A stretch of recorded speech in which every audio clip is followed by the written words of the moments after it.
Київ нот Київ. Українська громада в Чехії розпочала Фейсбук-шторм Празького аеропорту із закликом писати правильно назви українських міст.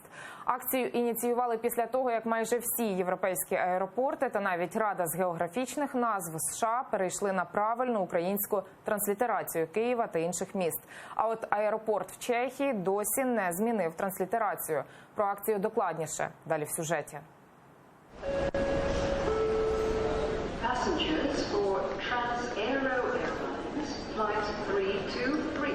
Міжнародний Празький аеропорт носить ім'я видатного демократа та борця за права людини, першого президента Чехії Вацлава Гавела. Попри це, він лишається одним із небагатьох у Європі, який досі не скоригував правопис назви столиці України – Київ замість Київ. Онлайн-компанію Correct.ua із закликом змінити транслітерацію українських міст минулого жовтня розпочало Міністерство закордонних справ України. Амбасада у Чехії неодноразово зверталася до аеропорту з цього приводу. Ми отримали кілька відповідей від Празького аеропорту, де вони посилаються на те, що вони перейдуть тоді, коли перейде на цей варіант Міжнародна організація цивільної авіації.